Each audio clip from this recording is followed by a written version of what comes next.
parcial ya las tengo absolutamente todas calificadas. He tenido problemitas con el hecho de que poder ingresar a mi plataforma de cartelera virtual. Ya pedí el reseteo de la clave. Espero me lo puedan hacer entre hoy y mañana. Y para que de esa manera, bueno, entre mañana y pasado, mejor dicho. Hoy ya no creo que lo hagan. Me imagino que algo tiene que ver el tema de todos los paros y todo lo que ha sucedido para que me puedan apoyar con ello.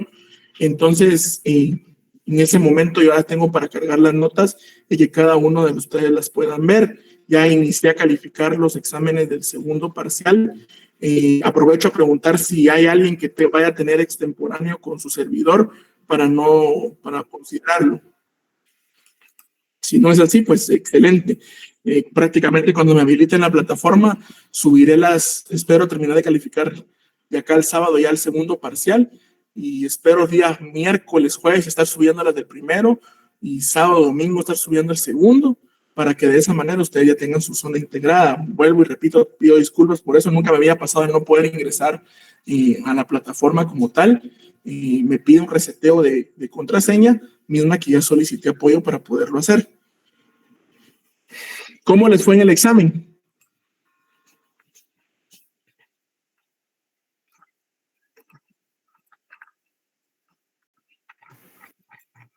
Buenas noches, Lick. Buenas noches, amigo. Pues yo pienso que nos fue bien. Al menos no me fue ni tan mal ni tan bien, pero tal vez más puro Cantinflas, más bien que mal. Bueno, eso es lo importante. Espero que sí les haya ido bastante bien. No he calificado tanto el segundo parcial, pero espero que sí. Edgar, adelante.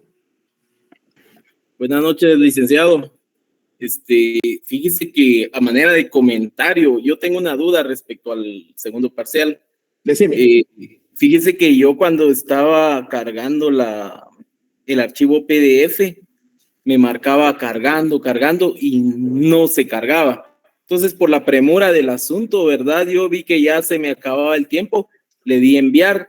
Mi duda es no sé si fuera mucha la molestia de saber si fue enviado el examen para, en su defecto, solicitar el extemporáneo, ¿verdad? Porque tengo esa duda si lo logré enviar a tiempo o no.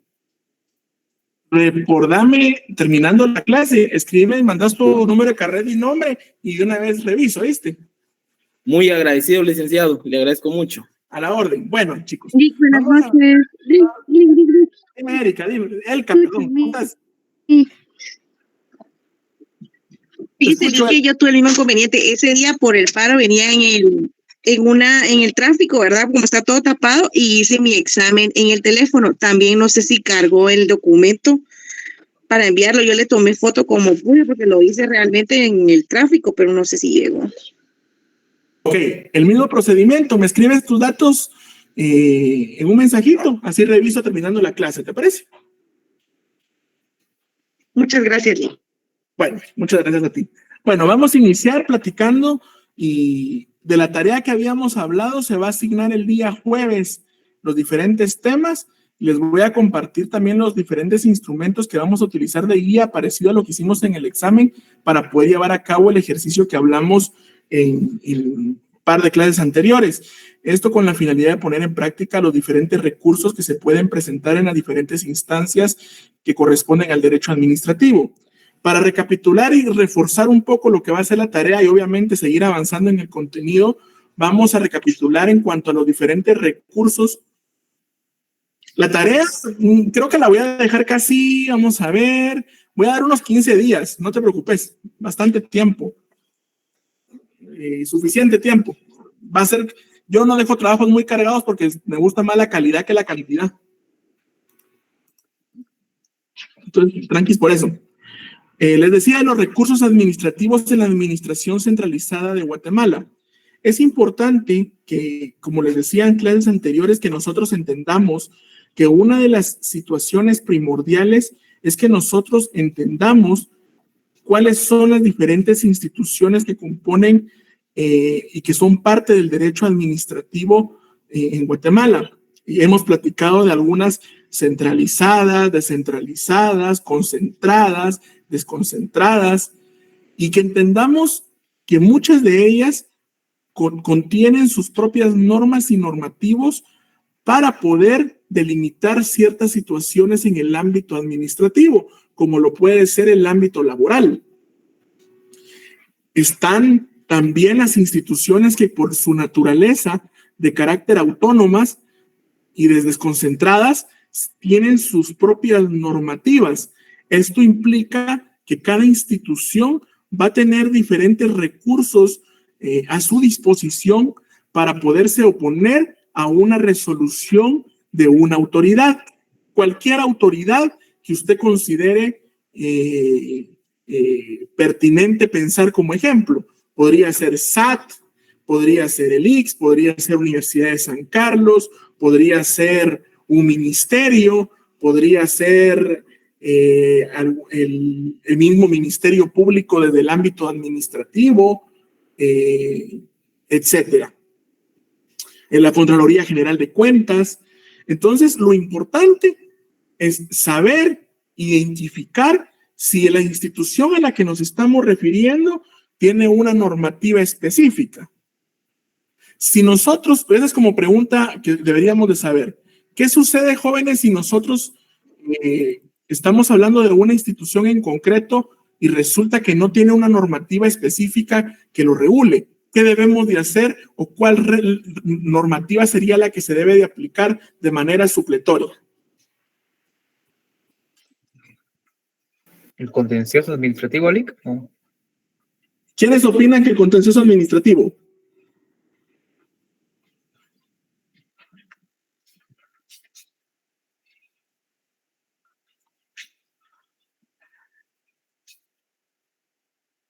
No puede ser que solo Kevin se animara a hablar. Yo le iba a decir algo de la ley de servicio civil, pero no lo digo porque podría ser, pero no. Les voy a poner el ejemplo. Hay una institución en Guatemala que es nueva en el sentido de haberse independizado del órgano que le dio la vida. Hay una institución que es muy nueva de tener ahora autonomía y no depender de un ministerio. ¿Qué institución es, jóvenes? Porque ustedes tienen que estar actualizados. Y es una institución que tiene alrededor de 2 años de haber dejado de pertenecer a un ministerio.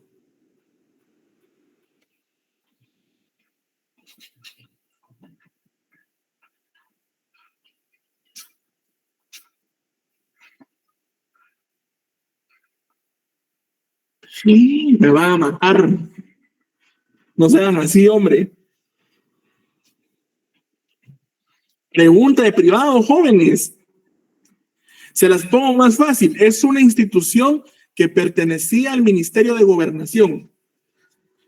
Miren, a la grande habla, se los estoy regalando.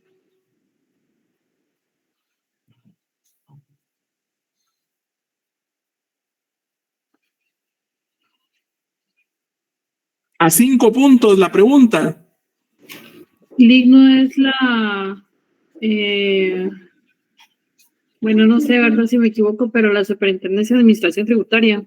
No, la Superintendencia de Administración Tributaria, por su naturaleza, siempre ha sido independiente. No ha estado subordinada a ninguna otra institución. Jóvenes. La policía. No, la policía es el corazón de gobernación.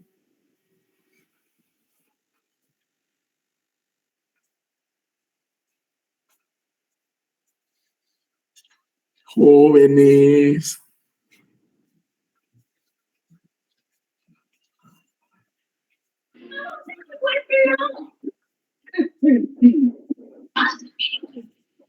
Walter, a ver, yo pensé que Walter me iba a dar la sorpresa. Pensando en la PGN, pero no. No, la Procuraduría General de la Nación siempre ha tenido bien definidas su rol y siempre, a nivel constitucional tiene su apartado en cuanto a las funciones que la delimitan y no está subordinado. Bueno, se rinden.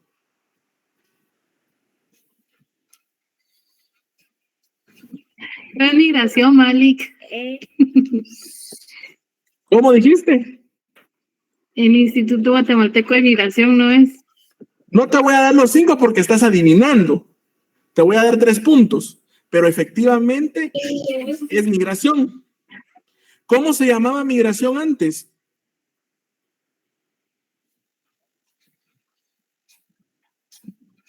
No, se llamaba migración. Migración se sigue llamando, pero el nombre completo. Dirección General de Migración. Dirección General de Migración. ¿Cómo se llama ahora migración? Instituto Nacional de Migración. Exacto.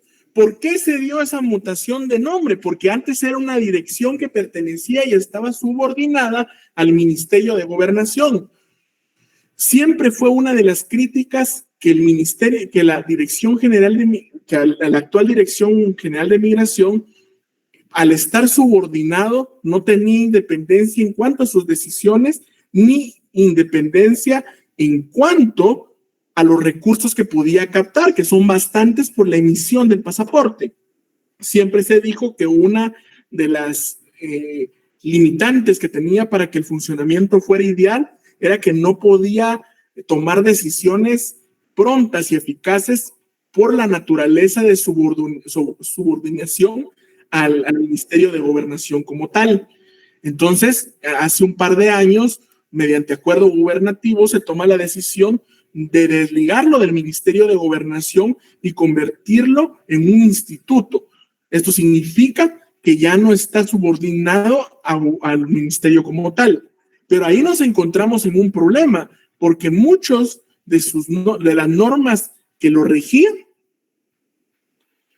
eran las que tenía el Ministerio de Gobernación, pero al independizarse, llamándole de forma técnica así, o poco técnica, mejor dicho, sino coloquial, al independizarse del ministerio, tenemos un problema. Él no puede seguir utilizando, no debiese seguir utilizando las normas que tenía Gobernación porque ya no pertenecen.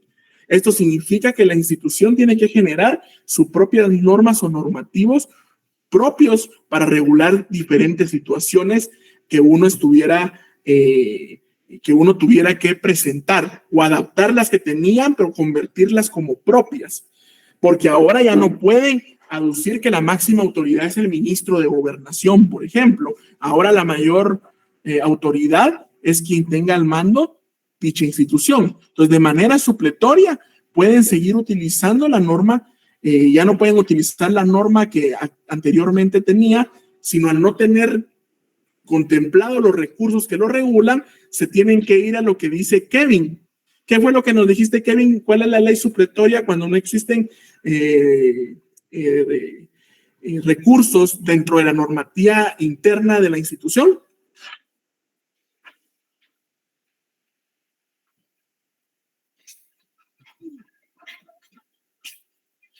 ¿Qué norma nos dijiste, Kevin? No te escuchamos. Muy bien, Kevin, te voy a dar 2 puntos porque fuiste el primero que contestaste y es el contencioso administrativo, que obviamente por ser un cuerpo legal que regula meramente cuestiones administrativas de manera supletoria, puede funcionar para una institución que aún no tiene regularizado cuáles serán los recursos que por sus procedimientos contemplará. Entre los recursos generales que podemos encontrar de suma importancia en el ámbito del derecho administrativo está el recurso de revocatoria. Como paréntesis, jóvenes, ustedes tienen que estar actualizados. Esa pregunta que les hice del Instituto de Migración es una pregunta de lo más simple que les apuesto que puede ser materia de privado. Usted, imagínese usted como ya futuro abogado, usted está en un año de ser abogado, año y medio. Imagínese usted que su cliente le pide a usted que tiene que hacerle su trámite en gobernación, en migración, y usted todavía buscándolo allá en el Ministerio de Gobernación. Imagínese ya como abogado y que le diga, no, es que ya no pertenece acá. Entonces, usted tiene que estar actualizado, y esto todos en el gremio ya sabemos que que ya no pertenece a migración, que ya no es una dirección, sino es un instituto, es una institución muy importante. Encontramos entre los recursos importantes dentro de la administración pública y del ámbito del derecho administrativo el recurso de revocatoria. ¿Cuál es el fundamento legal del recurso de revocatoria? El recurso de revocatoria en Guatemala se encuentra regulado en el Código Tributario y en la Ley de Amparo, Exhibición Personal y de Constitucionalidad, así como en otras leyes específicas relacionadas con distintas áreas del derecho administrativo. Para que nosotros no nos hagamos bolas, como se dice, con el recurso de revocatoria, lo que es importante es que, por ejemplo, cuando a usted le llegue un caso de una municipalidad, de un ministerio, de la Universidad de San Carlos o de cualquier otra institución, ¿qué es lo primero que usted debe de ir a hacer joven? Jóvenes, ¿qué es lo primero que usted tiene que hacer cuando llega alguien a contarle un caso de cualquier institución y le está pidiendo su auxilio profesional? ¿Qué es lo primero que usted debe de hacer?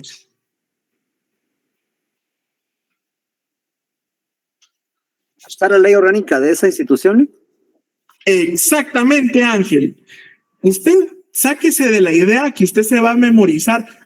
En el IX es apelación. En tal ley, en tal institución es tal cosa. El fundamento está en la diapositiva, mi estimado amigo. Está en el Código Tributario y en la Ley de Amparo y Exhibición Personal y de Constitucionalidad, así como en otra gran cantidad de cuerpos legales que contemplan el recurso de revocatoria. A esto voy. No todas las instituciones, no todos los entes regulan el recurso de revocatoria o tienen contemplado el recurso de revocatoria, porque una institución de la que hemos hablado hasta la saciedad es el Instituto Guatemalteco de Seguridad Social, que solo contempla un recurso ante una decisión de la autoridad administrativa. ¿Cuál es ese recurso, jóvenes? Apelación. Solo apelación. Pero usted no se va a aprender, por ejemplo, la universidad. Fíjense que la universidad es un caso sui generis, porque la universidad contempla todos los recursos. Tiene revisión, tiene reposición, tiene revocatoria, tiene el conjunto de recursos que usted se puede imaginar. La universidad los tiene en diferentes instancias, a diferencia de otras instituciones como el IX, que solo tiene apelación como tal, y que de una vez uno se opone a una decisión de una autoridad y se va a conocerlo a junta directiva del IX, quien decidirá en cuanto a la decisión que uno está recurriendo.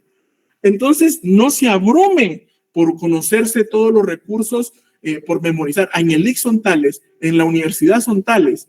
Lo que yo necesito que hoy ustedes hagan de acá a la siguiente clase, por favor, es que en todas sus leyes, por lo menos la ley orgánica de la universidad, la del IX, vamos a hablar también el código municipal, estamos hablando también del código de la ley de la Superintendencia de Administración Tributaria SAT y también de la ley del Servicio Civil.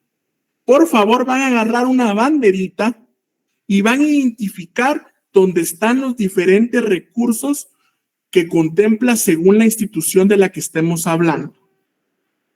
Por favor, esa es una tarea para el siguiente día jueves. Repito las normativas. La ley de la SAT,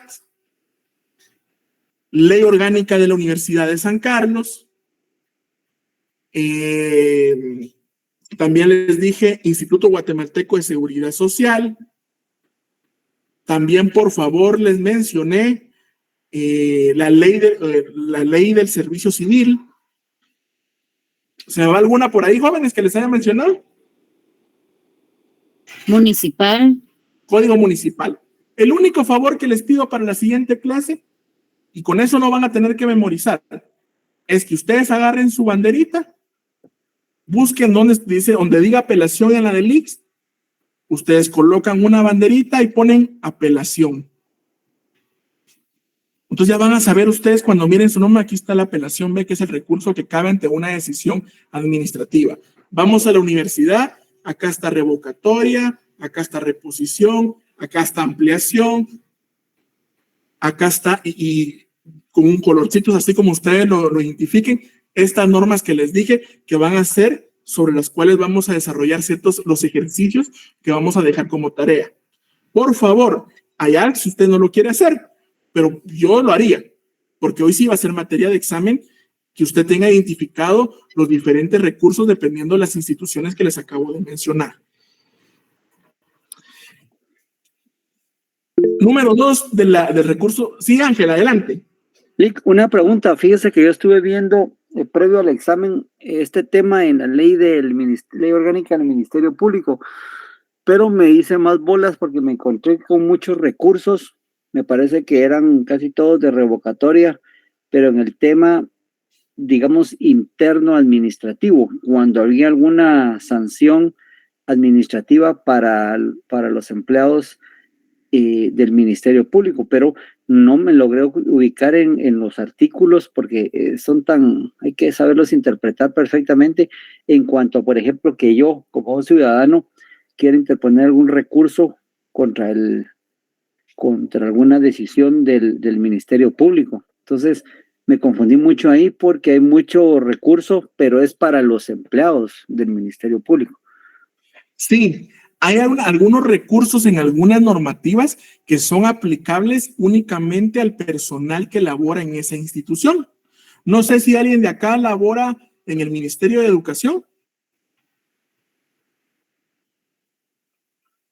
No hay nadie que sea maestro, que pertenezca a las clases activas del Ministerio de Educación. No puedo creer que no haya ningún maestro.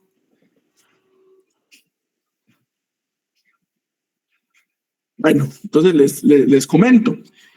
En el ámbito del Ministerio de Educación, en cuanto a la normativa disciplinaria, existe una normativa específica en el Ministerio de Educación, que es el famoso acuerdo 1500, creo que es. Acuerdo 1500, algo así, si no alguien me corregirá.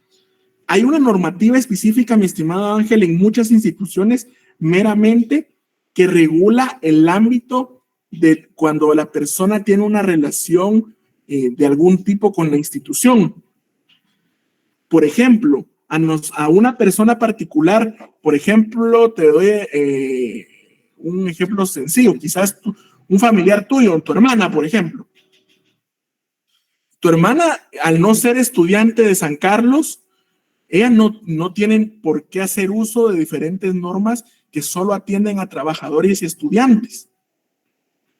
Ella, aunque quisiera hacer valer algo que está normado y dentro del marco jurídico de la Universidad de San Carlos, al no tener una relación administrativa, no lo puede hacer valer. Únicamente tu persona como estudiante, en donde la normativa sí lo contempla. Hay normativas que dividen, por ejemplo, en la universidad, cuestiones que le pertenecen al estudiante y cuestiones que le pertenecen al docente. Por eso es que el ejemplo más claro es la normativa de la Universidad de San Carlos. La norma de la Universidad de San Carlos tiene un apartado que es de trabajadores y profesores, otro apartado que es de estudiantes. Incluso en la universidad, cuando uno ya se va a lo más específico, tiene normativas, para los que son trabajadores administrativos, para los que son docentes y para los que son estudiantes, para los tres diferentes roles que podemos encontrar en la universidad. Entonces, como vos me decís, me hago bolas en la del Ministerio Público. Lo importante para entender cualquier norma es saber sobre qué rol yo estoy o quiero o pretendo aplicar una norma. Por ejemplo, Ángel, no sos trabajador del Ministerio Público. Por ende, tendrías que ver si la normativa, lo que estabas viendo, únicamente es aplicable para personas que tengan relación contractual con el Ministerio Público siendo trabajadores. Existe, decime Ángel, decime. No, sí, es que exactamente ahí fue donde en esos artículos fue donde me encontré. Yo dije, yo no me identifico con esto porque yo no puedo apelar algo porque no soy empleado. Exactamente, pero si aunás existe el régimen disciplinario de cuando la persona no fue atendida de manera correcta y vos querés recurrir a la decisión o a la forma en que actuó el trabajador del Ministerio Público. Entonces vas a encontrar el apartado que no es por relación laboral, sino es por decisiones tomadas en contra de persona particular. Es, por ejemplo, en el Ministerio de Educación les decía que existe el Acuerdo 1500.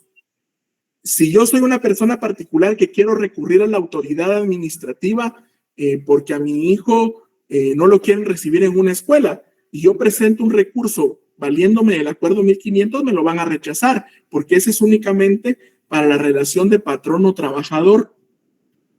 Yo soy una persona ajena, entonces tendré que buscar cuál es la normativa dependiendo la situación. ¿Y dónde lo va a encontrar? En la norma. Siempre está especificado cuando se refiere al trabajador, con el patrono, o la institución, con la persona, con persona particular, etcétera. Entonces, lo importante es saber identificar. Pero, por ejemplo, acá no estamos hablando de identificar los recursos siendo usted trabajador de la institución. Acá estamos hablando de los recursos generales que trabajan las instituciones o que reconocen las normativas de cada institución, para que no nos hagamos bolas, ¿verdad? La que sería de una persona particular ante la institución. 2, autoridad competente. La revocatoria se presenta ante la misma autoridad que emitió la resolución que se impugna. Por ejemplo, si se trata de una resolución tributaria, se presentará ante la Superintendencia de Administración Tributaria SAT u otra entidad tributaria competente. Significa, por ejemplo, en el recurso de revocatoria, es aquel recurso que se presenta y va en contra de la misma resolución que emitió la autoridad. Ejemplo, si yo vengo y, por ejemplo, voy a México y traigo producto mexicano para mi consumo, pero me paran en la frontera y al hacer el cálculo, la persona que está jefe de la unidad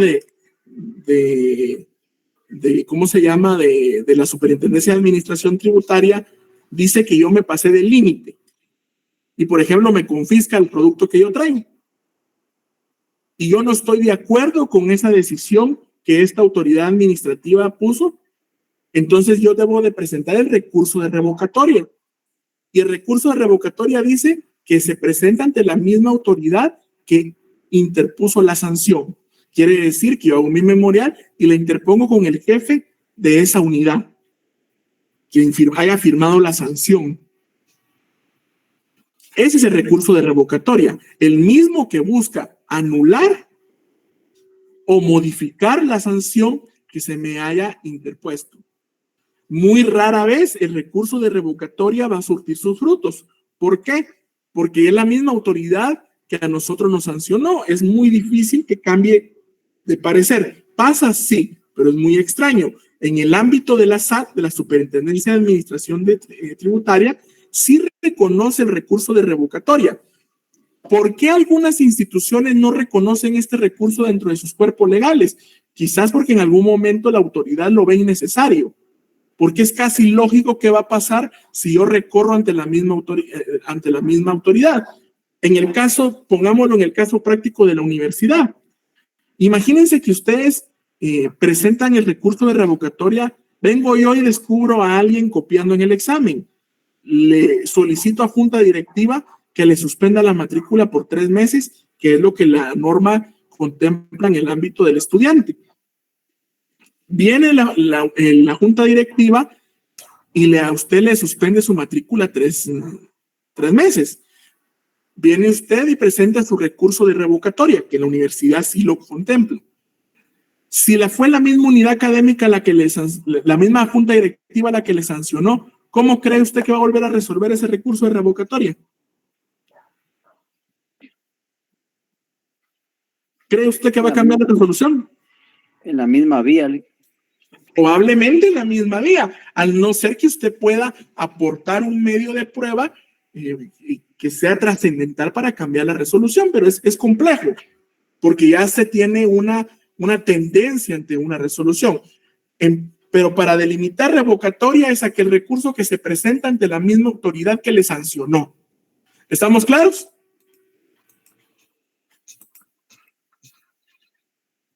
Sí, licenciado, gracias. Ok. ¿En qué plazo se presentan los recursos? El plazo para presentar el recurso de revocatoria suele ser breve y establecido por la ley. En muchos casos se otorga un plazo de 15 días hábiles a partir de la notificación de la resolución impugnada.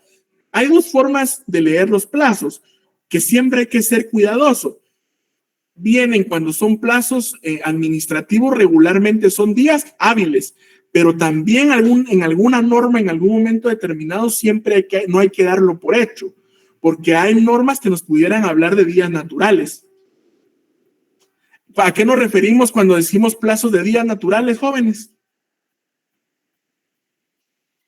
A días calendario, licenciado. Exactamente, quiere decir que sábado y domingo cuentan. Eso hay que tener cuidado. Sí me he encontrado algunas situaciones donde ahí cuentan los sábados y domingos. Si no estoy mal, me topé en un caso así en el ámbito tributario, que estaban corriendo el fin de semana. Muy parecido al tema del amparo, ¿verdad? Que todos los días y todas las horas son hábiles. En este caso no todas las horas, pero sí todos los días muchas veces pueden ser hábiles. Siempre que usted esté enfrente de un recurso o de alguna situación, verifique los plazos. Sí, se lo dije la vez pasada y se lo vuelvo a decir ahora, es vital.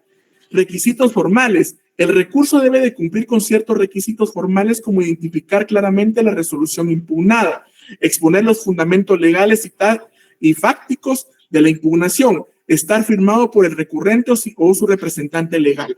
Importante.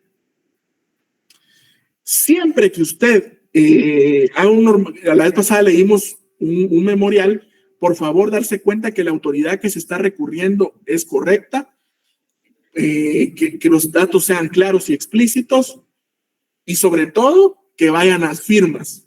Yo me he topado con personas que entregan memoriales sin firma y por favor, no vaya a poner nunca ante mí y va sin la firma de la otra persona o por mí si usted gusta, pero tampoco lo firmó y mete el documento, ingresa el documento así, porque incluso puede estar incurriendo en situaciones de responsabilidad ya no solo administrativa, sino también penal.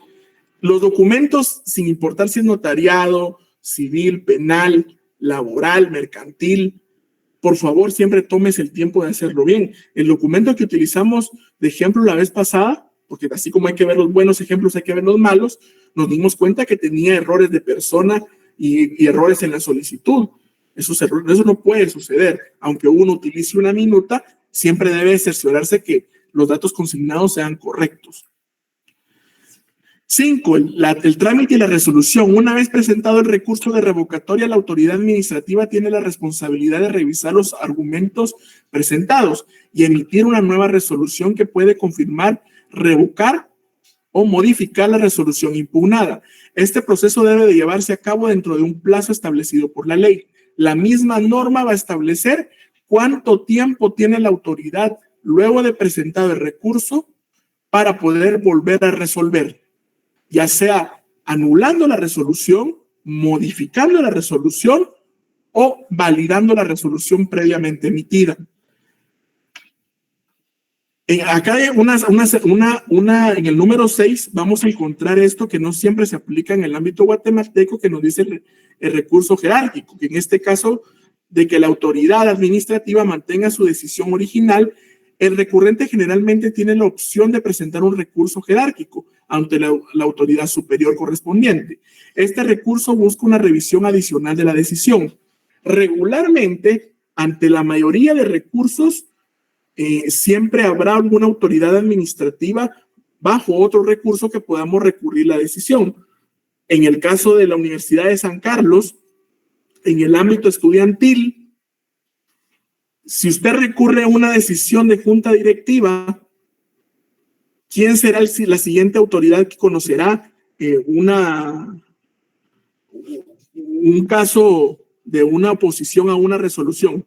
¿Quién es la siguiente autoridad administrativa?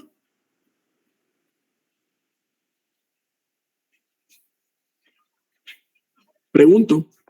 ¿Consejo Universitario, Lee? Consejo Superior Universitario. La misma norma, cuando ustedes la vean ahora con el ejercicio que les estoy dejando, delimita bajo qué circunstancias y cómo van a dilucidar. Les adelanto. Luego que uno recurre a una decisión de junta directiva, se corre un plazo. citan a la persona que está recurriendo para escucharle de viva voz en una sesión de Consejo Superior su argumentación. Citan a ambas partes, generan una comisión para que dé su opinión al respecto de la situación en concreto, para que por medio de eso el Consejo Superior pueda resolver. Si la decisión es de carácter en sentido negativo, entonces usted tendrá que irlo ya sería la última instancia, y a usted solo le quedaría recurrir. ¿De qué manera sería sería el siguiente paso finalizando la resolución del Consejo Superior Universitario?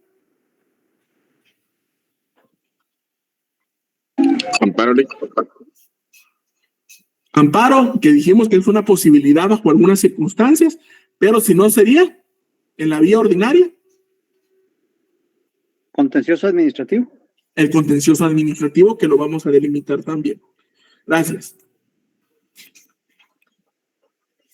Que es la vía judicial. Si el recurso de revocatoria y el recurso jerárquico no resulta satisfactorio el asunto, el interesado puede recurrir a la vía judicial y presentar su demanda por medio del contencioso administrativo ante los tribunales competentes. Quiere decir que sin importar el ámbito, vámonos otra vez al IX, si yo presento mi apelación y junta directiva me deniega mi apelación, yo podré ir ¿a dónde? A la vía judicial, que sería por el contencioso administrativo. Si soy estudiante, mi docente me sancionó por estar copiando, yo recurrí la decisión ante el consejo, ante junta directiva, me la denegó, presenté el recurso correspondiente ante el Consejo Superior Universitario y luego de agotado el procedimiento nuevamente me deniega mi solicitud de no cancelarme mi matrícula de manera temporal. Yo puedo ir a un contencioso administrativo. Pero ahora les voy a hacer una pregunta, la pregunta del millón. El hecho que exista un recurso vigente en contra de una decisión administrativa deja en efecto suspensivo la resolución, ¿sí o no y por qué?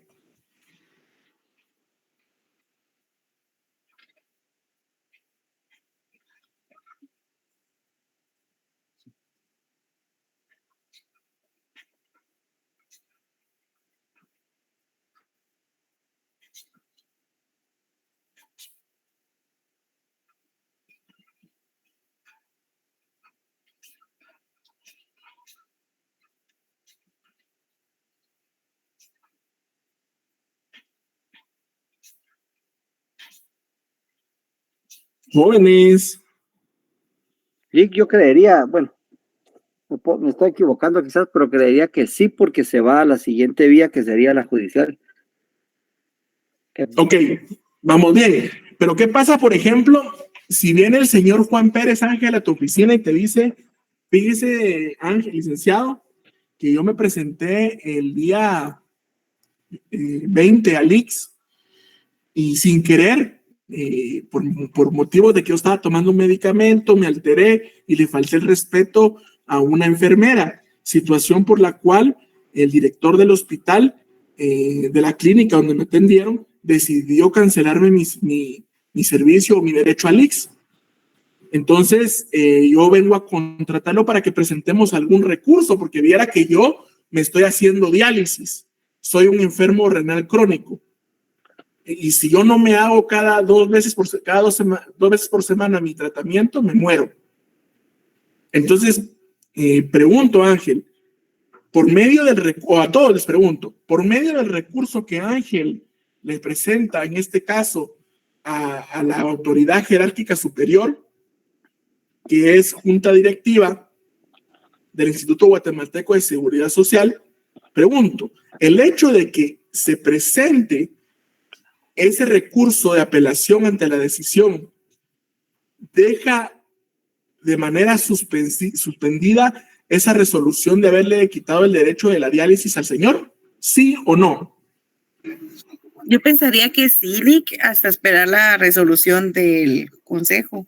Muy bien. No causó firmeza, entonces no se fue efectiva, por decirlo de alguna manera. Muy bien.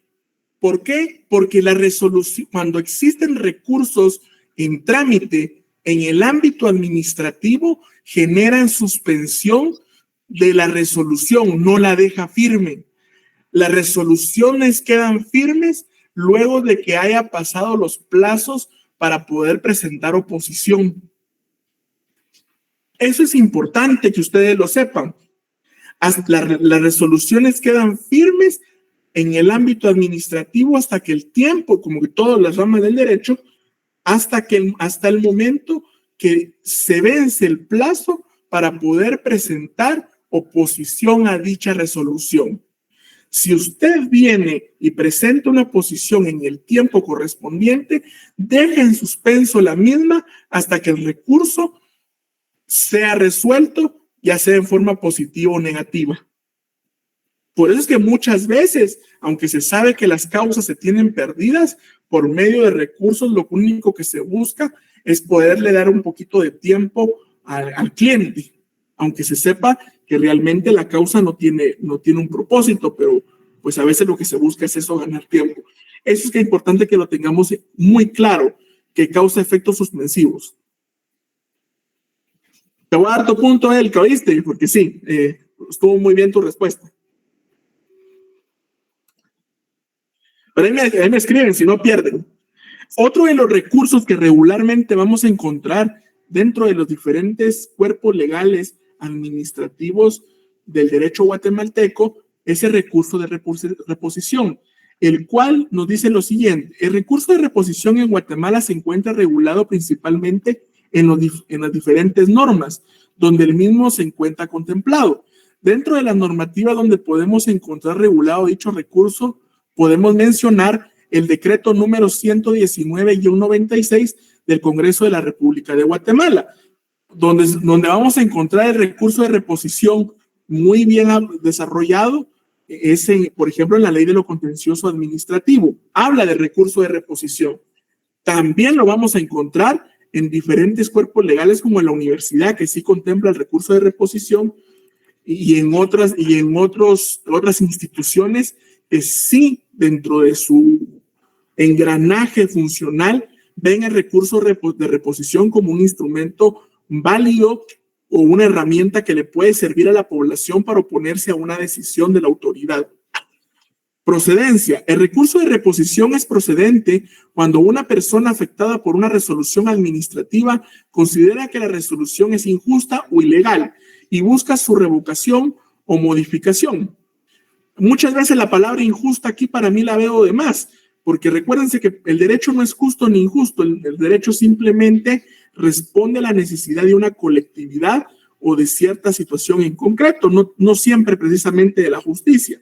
Sin embargo, se puede utilizarse para impugnar decisiones de diferentes entidades gubernamentales, incluyendo autoridades fiscales, municipales, entidades reguladoras y otras. ¿Qué significa cuando hablamos de fiscal y municipal? Significa, aquí les di un chivo, que en el ámbito de la ley de la SAT vamos a encontrar el recurso de revocatoria como una posibilidad de oponerse en un momento preciso que la ley lo establece dentro de la acción para oponerse a la decisión. También lo va a encontrar en el Código Municipal para oponerse a una resolución, de este caso del Consejo Municipal como máxima autoridad de un municipio. Quiere decir que vamos a encontrar mucha más diversidad y muchas más posibilidades de poder oponernos a una decisión en concreto de la autoridad administrativa. La interposición. El recurso de reposición se interpone ante la misma autoridad que emitió la resolución que se pretendía impugnar. El recurso recurrente debe presentar un escrito fundamentado en que exponga claramente los motivos y argumentos que respaldan su impugnación. Es importante cumplir con los plazos establecidos por la ley, que generalmente varían entre 15 y 30 días hábiles a partir de la notificación de la resolución. Con el recurso de reposición hay algo importante que decir. Muchas veces se presenta ante la misma autoridad, eso ya depende de lo que diga cada cuerpo legal, pero no es que lo vaya a conocer el mismo cuerpo, el mismo órgano. ¿Qué sucede en este caso, jóvenes? Yo presenté mi revocatoria ante junta directiva por estar copiando en el examen. Me lo deniegan. Entonces la universidad contempla el recurso de reposición.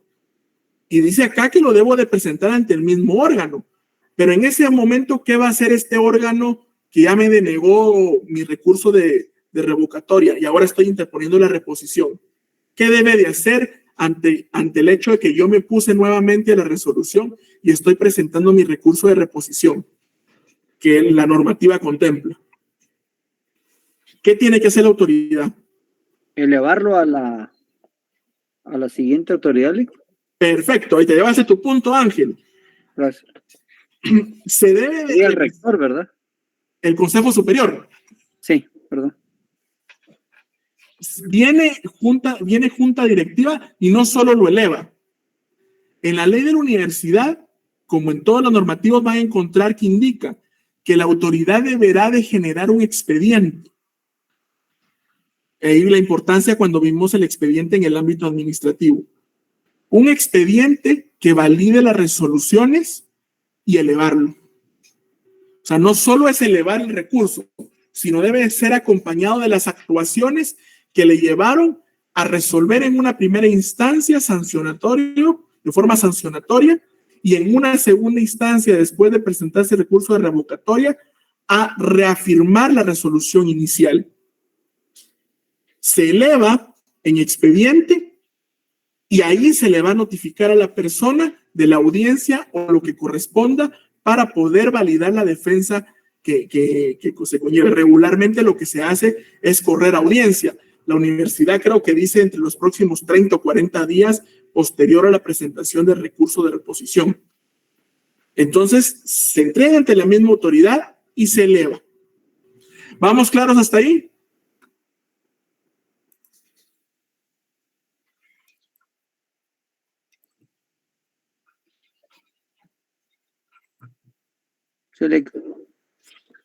Ok. Dice, una vez presentado el recurso de reposición, la autoridad administrativa tiene la obligación de revisar los argumentos presentados por el recurrente. Puede requerir información adicional o realizar audiencias para escuchar a las partes involucradas. El procedimiento debe llevarse a cabo dentro de un plazo establecido por la ley. En este caso de la universidad me recuerdo 30 a 40 días, que también puede variar según la normativa aplicable. Se refiere que puede correr audiencia a las dos partes.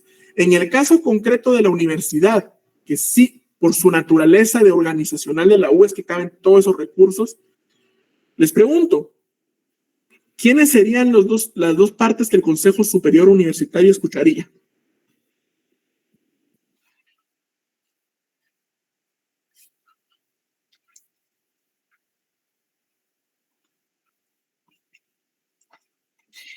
Junta directiva sanciona a Luis Pérez por estar copiando.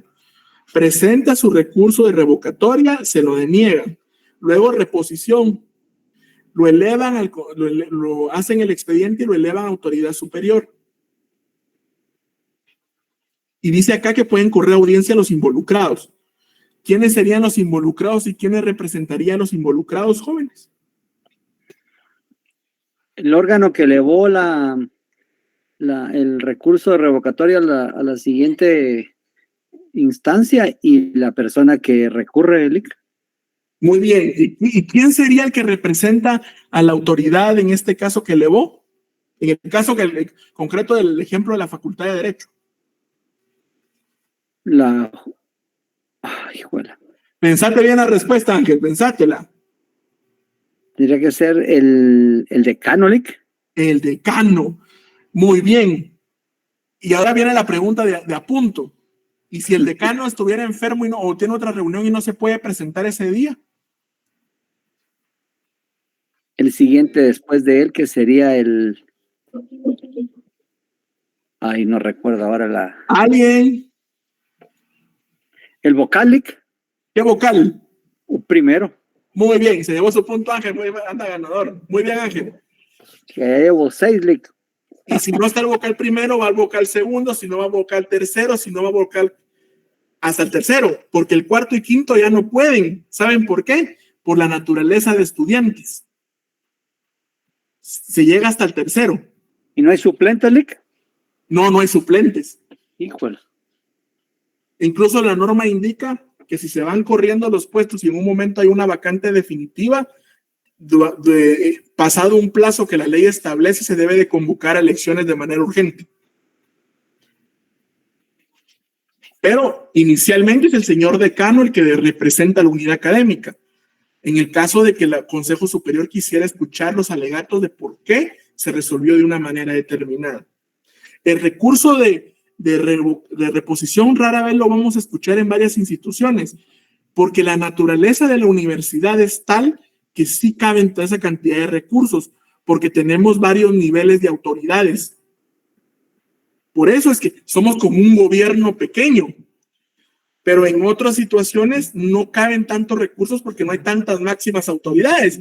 Por ejemplo, en el caso de las municipalidades, no podemos dar nosotros, no podemos nosotros hablar en el caso de municipalidades, ¿a quién le presentaríamos nosotros un recurso que vaya más allá del Consejo Municipal? No hay una autoridad superior. ¿Qué cabería si la municipalidad, si el Consejo Municipal ya nos denegó la solicitud? Lick, ahí podría entrar lo contencioso administrativo o un amparo. Exacto, dependiendo de lo que esté pasando, ¿verdad? Es contencioso, ahí ya no hay para dónde. En el caso de la U, sí, porque nosotros tenemos la autoridad que es junta directiva y todavía tenemos junta directiva y todavía tenemos consejo superior, dos autoridades máximas, llamémosle así, o dos altas autoridades. En el caso municipal no tenemos así, porque el gerente no es autoridad, el síndico no es autoridad, la máxima autoridad únicamente es el Consejo Municipal de Pleno.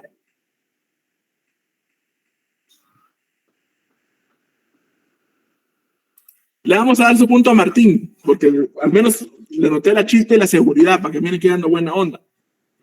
Entonces, ¿se dan cuenta ustedes que la naturaleza de la universidad es subgéneris?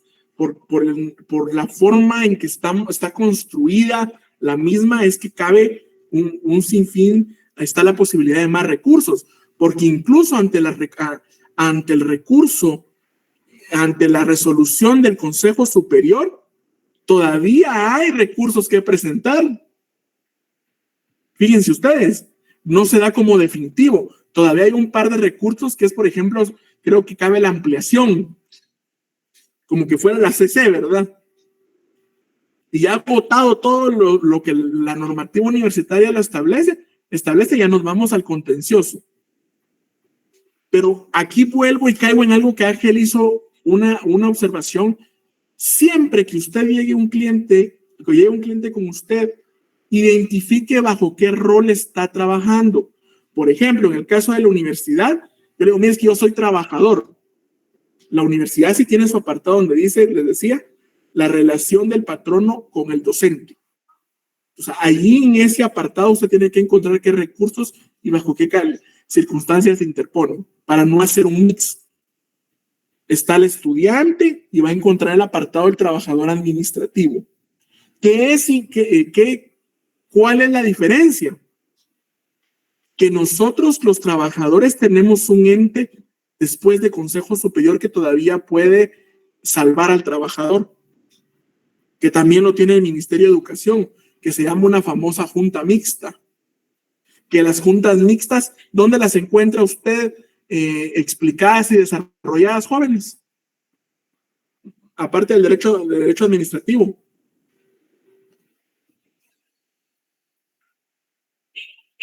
¿Laboral? En laboral, muy bien, Ángel. Ya no más puntos, porque si no, Ángel va a ganar solo así. Efectivamente. De los que llevo, Lick. Cabal, la junta mixta responde a los pactos colectivos, son derechos laborales que se han adquirido en diferentes momentos. No, los puntos ganados son personalísimos, como el derecho penal, ¿verdad? Fíjense ustedes qué interesante es eso de la junta mixta. Por eso les decía, es bien importante identificar bajo qué rol estoy presentándome ante la autoridad, para que no le pase lo que Ángel nos decía, es que el niño me hice bolas porque hablaba del trabajador, pero yo no soy trabajador. Entonces usted tiene que ver bajo qué rol está actuando y así sabrá cuáles son los entes administrativos que le corresponden según la situación. ¿Vamos claros hasta ahí?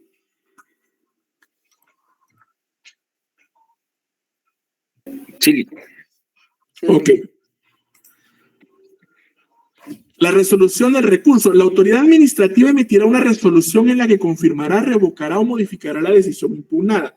Esta resolución debe de ser definitivamente fundamentada y notificada al recurrente. De que la autoridad mantenga su decisión original, deberá explicar las razones de su determinación. Algo importante en las resoluciones administrativas en los diferentes niveles es que se debe de explicar de manera amplia, clara y concisa bajo qué argumentos fundados en derecho se está resolviendo en un sentido determinado. No se puede determinar o se puede resolver de una manera antojadiza. Las resoluciones deben de estar basadas en derecho, no bajo creencias, especulaciones, incluso bajo moralidad. Les doy el ejemplo. ¿Usted cree que sería legal que, por ejemplo, no al señor Luis Pérez, que le estamos cancelando la matrícula de manera temporal, le sancionemos sin que yo como docente aporte ningún medio de prueba y que la resolución sea porque se considera inmoral copiar? Definitivamente creo que no. Debe de haber un fundamento científico que valide la resolución, y la resolución debe de ser lo que la norma dice. Si es una primera falta, son 3 meses. Si es una segunda, son 6 meses. Y una tercera, que es la expulsión definitiva de la Universidad de San Carlos. Pero, por ejemplo, si yo digo, ay, no, es que yo considero de que es el colmo que estando recibiendo clases en línea ellos copien, es inmoral. Entonces, yo de una vez los voy a expulsar definitivamente. Esa resolución es ilegal. ¿Por qué? Porque no debe, y aunque de verdad fuera grave, y aunque de verdad fuera lo peor del mundo, y que nosotros supiéramos así, sí, la verdad que lo merece, eso no importa, porque la resolución debe de ser responder a lo que la ley nos indica y nos sugiere. Mejor no, nos sugiere, no, que la ley nos sugiere. La ley nos manda y nos ordena. No podemos irnos más allá de lo que la norma establece. Entonces la resolución debe de ir clara. Y esto no solo viéndonos como abogados que podamos estar defendiendo una causa de una persona que está siendo atropellada por la administración pública. Ya se los he dicho, hay mucho trabajo y se gana bien. Y este es mi mero campo y gracias a Dios siempre he ganado en el ámbito administrativo. Sin embargo, también puede ser usted el que esté emitiendo la resolución.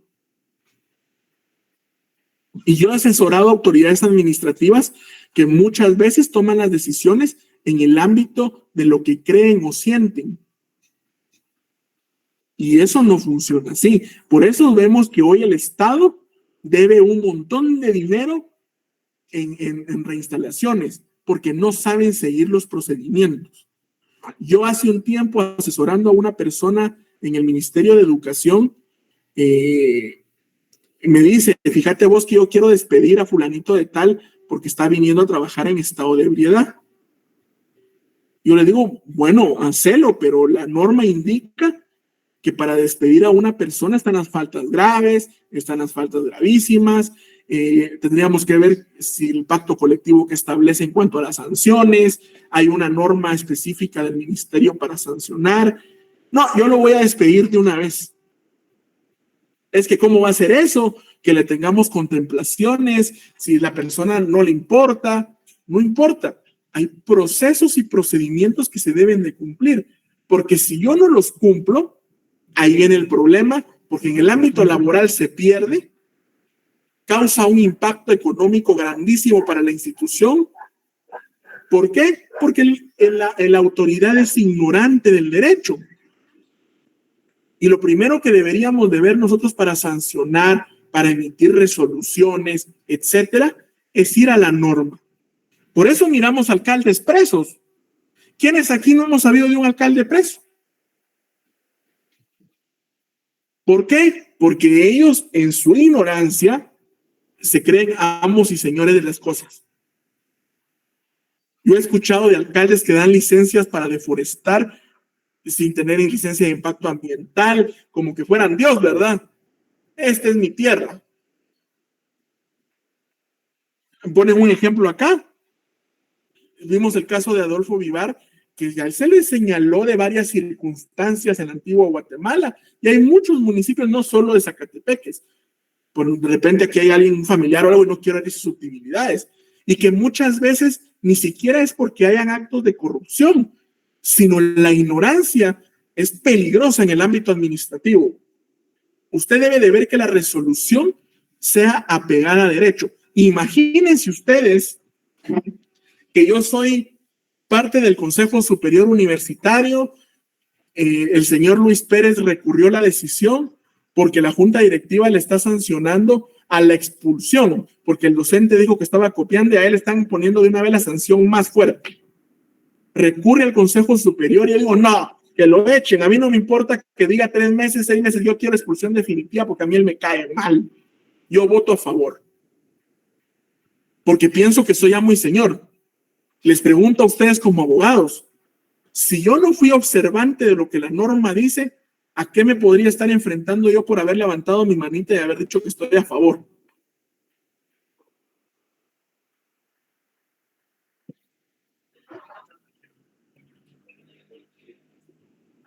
Hay delito. ¿Cuál es el delito?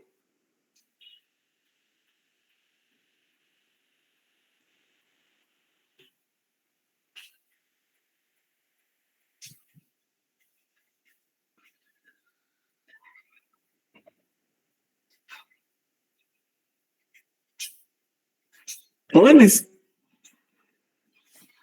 les pregunto, ahí no hay abuso de autoridad. Bien, Lick, abuso de autoridad. No hay omisión de deberes. Y podríamos encuadrar algunos otros. Bien, Lick. ¿Por qué omisión de deberes? Porque no estoy cumpliendo con mi función como debe de ser. Abuso de autoridad, porque se me estoy pasando. O sea, estoy yendo más allá por la función que desempeño. Y que eso podría aplicar en el caso de ahorita de la Consuelo Porras, que no está llegando a trabajar. Importante, que miren qué bueno el caso que preguntan. ¿Ustedes saben cuál es una de las características que tiene el funcionario público? No, Lick. El funcionario público no tiene horario. ¿Por qué no tiene horario? Es diferente encuadrar al servidor público que al funcionario público. ¿Se han hecho esa pregunta a ustedes? ¿Cuál es la diferencia entre funcionario y servidor público? Eso le iba a preguntarle. ¿Cómo sabemos cuál es la diferencia entre un funcionario y un servidor? La diferencia entre el funcionario y el servidor es que el servidor público es contratado para una función específica dentro de una institución. Pero el funcionario primero está nombrado para un tiempo definido.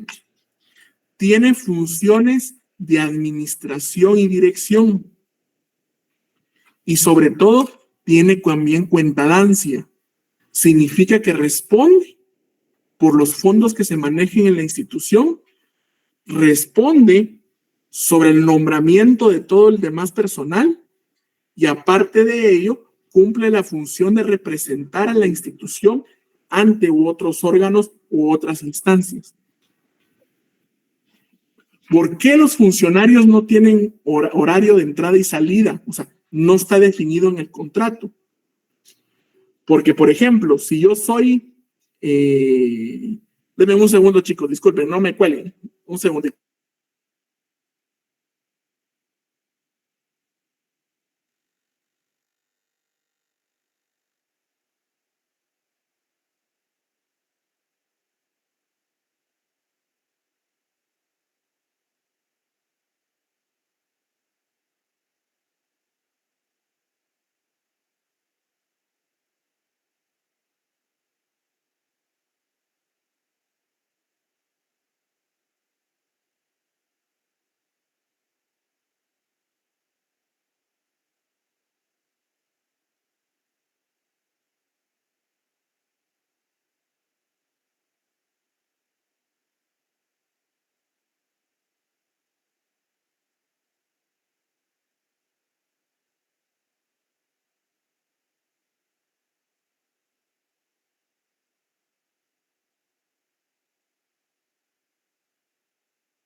comentaba que la gran diferencia radica en cuanto a la definición de las funciones que tiene un funcionario y un servidor público. Por eso es que yo a veces hacía una crítica a una autoridad del municipio de Zacatepeques que una vez dijo, es que yo en mi horario de trabajo, cuando estoy fuera de mi horario de trabajo, puedo hacer lo que yo quiera. No sé si alguna vez escucharon ese comentario.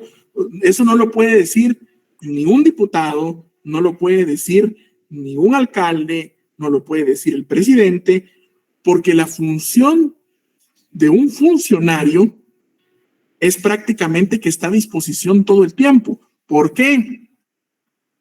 Y ustedes dirán, pero ¿cómo delimita eso? Es como los jueces. Yo no puedo decir, ahorita soy juez, ahorita no soy juez. O por ejemplo, si usted se encuentra el presidente a las 11 de la noche, ¿deja de ser el presidente? No. No, ¿verdad? Pero por ejemplo, si yo soy el guardián del Ministerio, del MIDES, del Ministerio de Desarrollo, después de las 6 de la tarde, que es mi horario de salida, a las 7, ¿yo soy el guardián del MIDES? Sí, pero ¿puedo cumplir la función de guardián del MIDES en ese momento? No. No. ¿El presidente puede dar órdenes fuera en cualquier momento? Sí, ¿verdad? Esa es la diferencia. El alcalde es alcalde los 4 años, porque el nombramiento y la investidura es del 14 de enero del 2023 al 14 de enero del 2027, por ejemplo, 2028. Bien definido los tiempos y plazos que dura la investidura. Entonces usted no puede decir soy o no soy. Por ejemplo, los policías, los PNC es un claro ejemplo. ¿Cuándo son policías ellos? Mientras están de turno. Exacto. Pero el ministro de Gobernación deja de ser ministro a la 1 de la tarde, a la 1 de la mañana. No. No, ¿verdad? Si el ministro se levanta a la 1 y dice, mire, despliegueme un operativo, hay que desplegar el operativo. Sí, Ángel. Licenciado, aquí podríamos clasificarlos de acuerdo al tipo de contratación que tengan. Sí, es el tipo de contratación, donde eso lo vamos a ver más adelante. ¿Sí les enseñaron a ustedes los renglones presupuestarios de contratación, jóvenes? No, Lic. A ver si me da tiempo eso. Está el 011, 021, su grupo 18, 031, y que cada uno tiene las funciones específicas.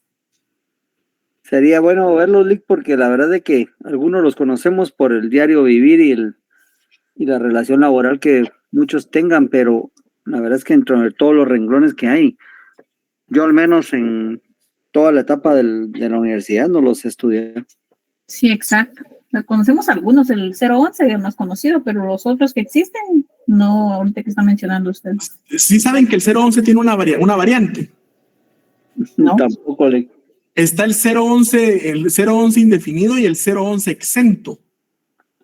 ¿Qué significa 011 exento? De libre nombramiento y libre remoción. Regularmente los 011 exentos son los que están reservados para las autoridades de las instituciones. Dígase ministros, viceministros, porque tienen la estabilidad y tienen los beneficios económicos de una persona que es fija, pero puede ser removida. De repente usted tiene alguna tablita con todo, Lic, con sus características cada uno y sus divisiones para poderlos. Fíjense que en la siguiente clase tenemos los recursos en materia del servicio civil, que es el próximo jueves. Es la clase que yo voy a abusar de ustedes para... la gran, pero jueves no puede, Lic. Bueno, el próximo lunes, Dios mediante, vamos a tener acompañándonos al secretario de la Oficina Nacional de Servicio Civil, el doctor José Sosa, que nos va a estar acompañando, y le voy a pedir el favor a él que nos explique rápido los recursos en materia del servicio civil, pero que también nos hable los renglones presupuestarios. Creo que ese es el mejor que nos puede hablar de los diferentes renglones que se manejan para contratación de personal. Y la importancia de entender que por eso uno no dice, es que no vino a trabajar. El presidente es presidente, así está en PT, esté en la China o esté en su casa. Sí. Es lo mismo con la fiscal general, es lo mismo con, por ejemplo, los alcaldes. El alcalde no tiene que estar en su despacho para decir que está trabajando. ¿Verdad que no? El alcalde nos puede decir que está en una comunidad. Entregando unos diplomas. Entregando unos diplomas, que es muy normal. Pero si nadie lo mira, que está ahí, por ejemplo, ¿cómo da prueba fehaciente de que sí está ahí y no está en su casa durmiendo? Eso quedará en plena discreción al momento de evaluar la eficiencia de la institución. Y el castigo en este caso, las elecciones. Por ejemplo, pero si usted lo quiere demandar, por ejemplo, ¿cómo se puede actuar ahí? Demandar solo si fuera en el ámbito civil y algún derecho en el ámbito de la propiedad fue vulnerado hacia mi persona. Si a mí me constara que él está incumpliendo con su función, no es una demanda, es una denuncia. Ah, bueno, una denuncia. Va. Y ahí entran delitos, incumplimiento de deberes, por ejemplo, y cohecho y otros delitos que pudiésemos encuadrar en un momento determinado.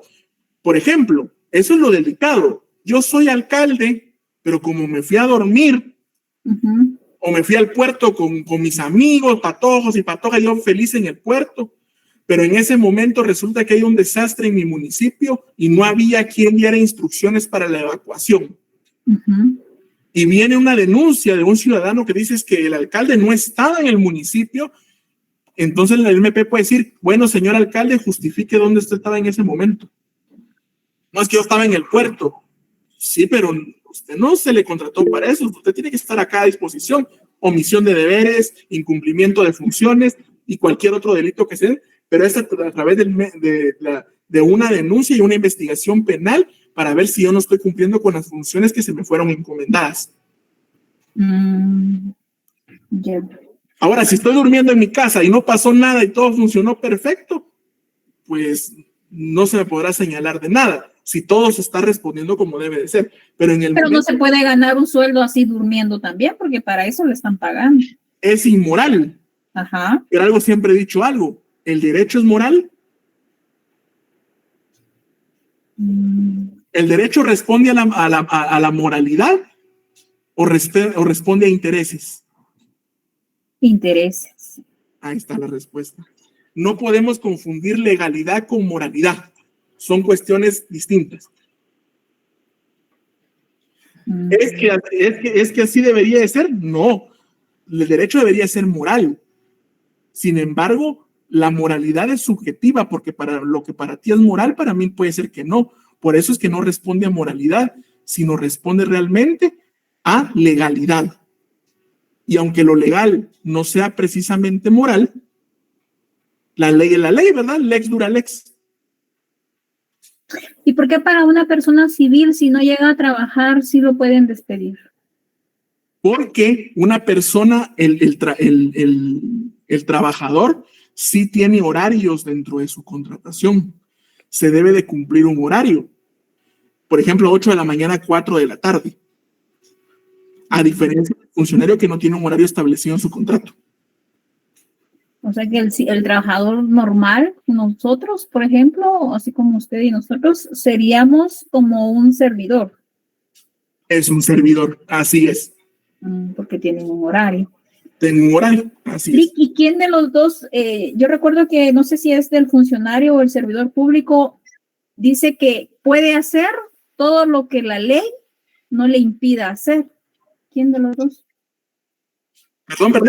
Eso es en ámbito administrativo, porque dentro del derecho administrativo ellos pueden hacer todo lo que la ley les permite. ¿Pero quién? ¿El servidor o el funcionario? Todo ciudadano puede hacer lo que la ley no le prohíbe. Eso es en todo ámbito. Tú podés, por ejemplo, decirte algo, mire, Lick, yo voy a regalar todas mis propiedades al primero que pase. Lo puedes hacer. Mientras estés en tu uso de tus facultades mentales y seas legalmente la propietaria del bien inmueble o lo que desees regalar, no hay ningún problema. La ley no te lo puede prohibir. Pero si me decís, Lick, yo voy a a regalar mi casa a un grupo fundamentalista islámico. No, yo te lo puedo prohibir, a pesar que es tuyo. ¿Por qué? Porque obviamente es un grupo terrorista, por ejemplo. Es que, bueno, voy a buscar bien para hacerle la pregunta. Yo sé por dónde vas, o sea, lo ves injusto de que no se pueda verificar si un funcionario trabaja o no trabaja. Sí, a mi percepción considero que sería como que robarle al pueblo, por ejemplo. Número uno, porque no son sueldos normales, ¿verdad? En un parámetro normal de 5,000, 4,000, por ejemplo, sino que son sueldos que realmente superan esos montos. Considero injusto que devenguen un sueldo completo como que si hubiesen trabajado, cuando quizás únicamente prestaron de su tiempo 1 hora o quizás nada. Por ejemplo, el caso de la señora Consuelo Porras. Entonces, ¿y cómo es posible que nadie pueda venir y ponerle como que una denuncia solo porque, como usted nos ha explicado ahorita, que no tienen un horario? Pero aunque no tengan un horario, a mi forma de pensar, considero de que dentro de las 24 horas del día debe de demostrar qué es lo que está haciendo. Si está bien, lo puede hacer desde su casa porque es un teletrabajo, por ejemplo, pero entonces que esté ejerciendo su función. Pero y si ni eso está haciendo y pueda decir, con tal de defenderse, miren, yo sí estoy trabajando con tal de cumplir, ni siquiera está llegando, está huyendo prácticamente, porque yo lo veo así, huyendo, porque ¿cómo es posible que no puedan dar la cara? Y segundo, de que se valgan de la manera de venir y tender la mano y recibir el cheque completo. Yo lo considero de manera injusta, porque no es posible de que una persona que gane unos 3,500, si no llega a trabajar el mes completo, ni siquiera le paguen 1,500, sino que de una vez despedido. Y es una persona que gana un monto menor. Entonces, a mi parecer, considero que nosotros que ejerceremos el derecho, Guatemala tiene muchas leyes y cómo es posible que no se pueda valer una situación así de nuestros altos funcionarios, a mi percepción. Aquí hay dos, y yo te le doy la palabra a Jorge Luis porque quiero dejarle a la que está levantando su mano. Hay dos situaciones que se deben de ver. Si quisiéramos hacer las cosas como en derecho corresponde, y si a mí me consta que la persona no está trabajando, es primero la denuncia, y obviamente una denuncia es en el ámbito penal, pero también se debe de iniciar un proceso administrativo si yo considero que alguien está devengando un salario sin ejercer un trabajo. Un salario del erario público. ¿Ante quién tendría que presentar esa denuncia? Hay una responsabilidad penal, podría haber una responsabilidad penal, pero también una administrativa. ¿Quién se encarga de la administrativa?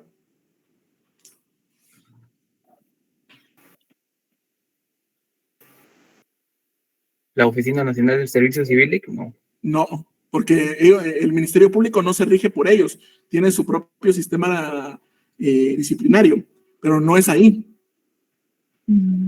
Contraloría General de Cuentas. Entonces ahí lo que pasa es que se deben de colocar y ellos son los que determinan si realmente la persona está cumpliendo o no su función. Y te entiendo tu punto, pero ellos serían los que determinan por medio si la persona ha firmado documentos, si ha emitido circulares, etcétera, ellos lo toman como trabajo. Ya. Es complicado, es lo que te digo, no siempre lo moral responde a lo legal. Sí, porque póngale que solo emitió una circular que le tomó 15, 20 minutos y ya lo tomen como el trabajo completo de todo el día, vuelve a ser inmoral, ¿verdad? Sí, pero esto lo podrían validar como que hubo que hacer un estudio técnico, un proceso, un análisis, una discusión. Sí, pues, muy bien. Gracias, Leo. A la orden. Voy con Jorge Luis y después Ángel y finalizamos que es retarde, jóvenes. Sí, Jorge. ¿Qué tal, licenciado? Muy buenas noches. Pero una pregunta. Yo quería saber, en el ámbito de los reglones 029, si no estoy mal en los contratos, o si alguien me corrige, ellos no dependen de un horario ni lugar de trabajo determinado. Entonces, la verdad es, ¿de dónde se basan las instituciones, tanto de gobiernos o municipalidades o de cualquier otra área, para ponerles un horario y un lugar de trabajo? Porque tengo entendido que si está en ese renglón, no tiene un horario como tal para llegar. Así debería de ser. Una de las características que tiene el renglón 029 es que es por servicios técnicos o servicios profesionales. Eso significa que la persona no es necesario que tenga una temporalidad específica, sino solo debe de estar a disposición del jefe para presentarse. Sin embargo, por la carencia de espacios o de plazas o la ineficiencia de las instituciones en no solicitar la creación de nuevas plazas, hacen este tipo de contrataciones. La Corte de Constitucionalidad en el año 2013 o 14, si no me falla la memoria, generó una resolución donde le recomendaba a todas las instituciones del aparato estatal que dejaran de hacer contrataciones 029, porque son violatorias al derecho al trabajo, son violatorias a los intereses del Estado. ¿Por qué? Porque todas las demandas en el ámbito laboral, el Estado las pierde. ¿Por qué? Porque se puede demostrar con facilidad la relación laboral al momento de que a la persona se le impusieron horarios y se le impusieron características de un trabajador permanente. El contratar 029 solo es desconocimiento de la autoridad, negligencia de la autoridad que va en contra de los beneficios del Estado. Lo que se debería de hacer es abrir nuevas plazas para que las personas tengan trabajos de manera permanente. De esa manera, evitando altas indemnizaciones a los trabajadores cuando los mismos demandan. El 99.99 de demandas que yo he hecho en materia laboral en contra del Estado por renglón 029, todas las he ganado. ¿Por qué? Por negligencia del Estado al momento de seguir contratando este renglón. Simplemente uno hace valer la resolución de la Corte de Constitucionalidad en cuanto al renglón 029 y prácticamente los jueces resuelven a favor. No sé si resolví tu duda, mi amigo. Sí, se le agradezco mucho, muy amable. A la orden. Ángel, contame, con él finalizamos. No, así rapidito, apuntando a lo que comentaba la compañera sobre las actividades de los alcaldes y todo. Yo conozco un alcalde de un municipio, pues que no es de Zacatepec, es de otro departamento, y él me comentaba, mira, me dijo, hay una figura que nosotros tenemos que se llama secretario, y todo lo que yo hago en el día, exceptuando mis horas de alimentos y otras actividades, yo las tengo en agenda y el secretario es el que me las lleva. Si yo tengo algún problema en lo que usted comentaba, el secretario es el que lleva mi agenda y ahí está todo, a dónde estoy, a dónde voy, por qué y a la hora que tenía yo las actividades. Ya lo que es en tema personal, pues ya es un poquito diferente, pero en lo que corresponde a las horas laborales normales, yo todo lo tengo en agenda. Entonces, así es como yo me protejo de todo este tipo de denuncias de las que yo pueda ser objeto. Eso fue un tema que me comentó él un día. Me imagino que así ha de ser. Y lo otro respecto a lo que comentaba la compañera también, es importante que nosotros, yo pienso, que aprendamos un poco sobre lo que, por lo menos en otros países se maneja un poco más, que es la deontología, la teoría de la deontología, porque en la deontología está pues expresamente contenido todo lo que es sobre los aspectos y los deberes morales y la conducta que deben tener en cualquier ámbito las personas y los profesionales, ¿no? De ello depende de los códigos deontológicos, la actitud que tengan todos los funcionarios y profesionales en general. De hecho, hay una deontología jurídica, ¿verdad, Lico? Así es. Es bien interesante ese tema. Realmente cuando uno ya conoce la administración pública, uno se da cuenta que tenemos muchas falencias, ¿verdad ustedes? Y si conociéramos cómo son los políticos, dejaríamos de idolatrar políticos, sin importar la corriente. Al final son seres humanos imperfectos que cuando están en ese momento de poder pierden un poco el norte, ¿verdad? Pero en fin. Bueno, compañeros, es todo por hoy. Mil disculpas la hora. Se puso entretenida la clase. Fue un gusto saludarles. Cuídense mucho. Un abrazo. Gracias, Luis. Feliz noche a todos.